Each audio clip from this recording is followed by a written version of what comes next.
Hi friends, అందరూ ఎలా ఉన్నారు? వెల్కమ్ టు సాత్విక లైఫ్ ఆఫ్ బ్లూమ్స్. ఈరోజు మనం ఒక ఇంట్రెస్టింగ్ రెసిపీ నేర్చుకున్నాం. అదేంటో తెలుసా?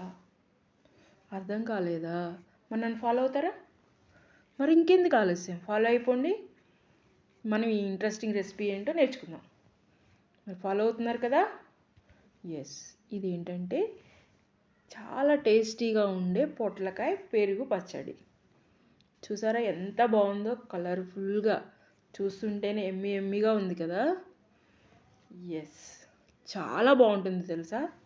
వేడి వేడి అన్నంలో అలా వేసుకొని తింటే ఆహా, ఇంకేం కావాలి అనిపిస్తుంది తెలుసా. మరి మీకు కూడా ఇష్టమా పొట్లకాయ పెరుగు పచ్చడి? చాలా బాగుంటుంది తెలుసా. ఇలా నేను చేసే ప్రాసెస్ ఒకసారి ట్రై చేయండి, సూపర్గా ఉంటుంది. మీరు కూడా ఒకసారి ట్రై చేసి నాకు కామెంట్ చేయండి ఎలా ఉందో. చాలా బాగుంటుంది నిజం. మరి ట్రై చేస్తారు కదూ, నన్ను ఫాలో అవుతారా? ఇంకెందుకు ఆలస్యం, ప్రాసెస్ తెలుసుకుందాం రండి. 1/2 కేజీ పొట్లకాయలు తీసుకోండి. చూడండి వీడియోలో చూపించిన విధంగా. ఒక 50 గ్రాములు పచ్చిమిర్చి. చూసారా, వాటిని ముందు పొట్లకాయలని పైన వైట్గా ఉంటుంది కదా, అది పీల్ చేసేసి ఇలా ముక్కలుగా, గింజలు తీసేసి ముక్కలుగా కట్ చేసుకోవాలన్నమాట. తర్వాత పచ్చిమిరకాయలని ఇలా చిన్న చిన్న ముక్కలుగా కట్ చేసుకొని పక్కన పెట్టుకోవాలి. ఆ తర్వాత ప్యాన్ తీసుకొని అందులో కొంచెం ఆయిల్ వేయాలి. స్టవ్ ఆన్ చేసి హీట్ ఎక్కిన తర్వాత ఆయిల్ వేసి ఇందులో 2-3 టేబుల్ స్పూన్స్ పల్లీలు, 2 టేబుల్ స్పూన్స్ జీలకర్ర, 4 మెంతి గింజలు, 1 స్పూన్ ధనియాలు, 2-3 టేబుల్ స్పూన్స్ ఏంటవి నువ్వులు.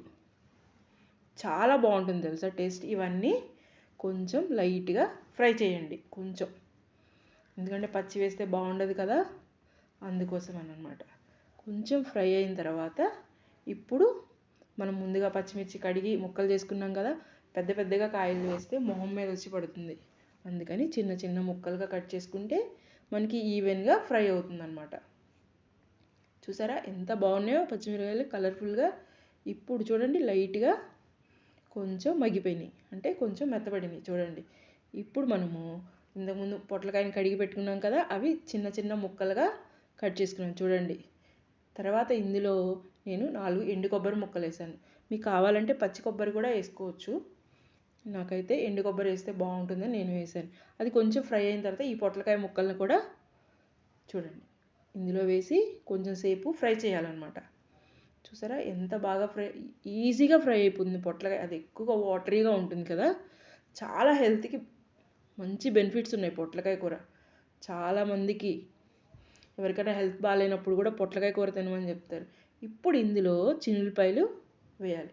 మీ ఇష్టం, మీ టేస్ట్కి తగ్గట్టు ఎన్ని చిన్నులపాయలు కావాలంటే అన్ని వేసుకోవచ్చు, అంత టేస్ట్గా ఉంటుంది.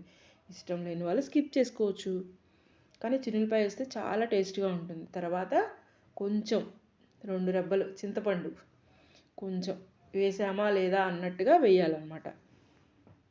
వేసి అందులోనే కొంచెం ఫ్రై చేసుకోవాలి. తర్వాత కరివేపాకు చూడండి, కరివేపాకు ఎంత ఎక్కువ వేస్తే అంత టేస్ట్గా ఉంటుందన్నమాట. కొంచెం అందులోనే వేస్తే కొంచెం ఫ్రై అవుతుంది కదా, అందుకని నేను అందులోనే వేసాను అనమాట. ఇప్పుడు చూడండి అన్నీ ఫ్రై అయిపోయినాయి కదా, చూడండి ఈవెన్గా ప్రతిదీ కుక్ అయిపోయింది. ఇప్పుడు మనము స్టవ్ ఆఫ్ చేసి కొంచెం సేపు అలా ఆరనిద్దాం అనమాట. చూడండి, లేకపోతే వేడివేడిగా ఉంటుంది కదా. ఆరిపోయిన తర్వాత మనం మిక్సీ జార్ తీసుకొని అందులో మళ్ళీ 2 స్పూన్ల జీలకర్ర, కొంచెం సాల్ట్, తగినంత సాల్ట్ వేసి మనము ఈ మిశ్రమం మొత్తాన్ని ఆరిపోయింది కదా అవన్నీ వేసి మిక్సీ పట్టేసుకుందాం. చూడండి నీట్గా అలా మిక్సీ పట్టేసుకుంటే చూడండి ఎంత బాగా మంచిగా ఫైన్గా గ్రైండ్ అయింది చూసారా. లేదు నోట్లో నూరుకునే వాళ్ళు రోట్లో కూడా నూరుకోవచ్చు, బాగుంటుంది రోట్లో నూరుకుంటే ఇంకా. ఇప్పుడు మనము ఆనియన్, ఒక పెద్ద సైజు ఆనియన్ తీసుకొని చిన్న చిన్న ముక్కలుగా కట్ చేసి పక్కన పెట్టుకోవాలి. మళ్ళీ అదే ప్యాన్లో మనం దీనికి పోపు వేసుకుందాం. మనకు ఆల్రెడీ పోపు అంటే తెలుసు కదా, అసలు దేనికైనా పచ్చడికైనా కూరకైనా పోపు అనేది హార్ట్ లాంటిది అనమాట.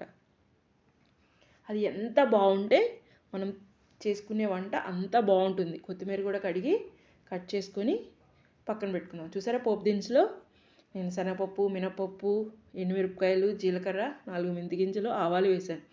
అది కొంచెం లైట్గా గోల్డెన్ బ్రౌన్ కలర్ రాగానే కొంచెం కరివేపాకు, ఈ ఆనియన్స్ కూడా వేసి అంటే పచ్చిగా లేకుండా ఉండడం కోసం. పచ్చిగా కలుపుకుంటే కలుపుకోవచ్చు, పచ్చిగా కలిపితే అంత బాగుండదు. అందుకని జస్ట్ ఒక పింకిష్ కలర్ వచ్చే వరకు కొంచెం ఫ్రై చేసుకొని స్టవ్ ఆఫ్ చేసుకోవాలి. ఇప్పుడు ఈ పచ్చడిని మనం మిక్సీ చేసుకున్నాం కదా, ఆ పచ్చడిని ఇందులో వేసి మొత్తం నీట్గా కలపాలి. చూడండి, మొత్తం ఆయిల్ ఆ పోపు అంతా ఆ పచ్చడికి కలిసేలాగా మొత్తం నీట్గా ఎంత వీలైతే అంత బాగా కలపండి. అప్పుడే మంచి టేస్ట్ వస్తుందన్నమాట. మీరు ఇప్పుడు కొంచెం ఉప్పు చెక్ చేసుకోండి, ఉప్పు సరిపోయిందో లేదని. సరిపోకపోతే వేసుకోండి, నాకు తెలిసి నేను వేసినది సరిపోతుంది నాకు. మీ ఇప్పుడు మనము ఒక 100 గ్రాముల పెరుగు, మంచి గడ్డ పెరుగు తీసుకొని అందులో కలపండి. చూసారా ఎంత కలిపితే ఎంత బాగుందో.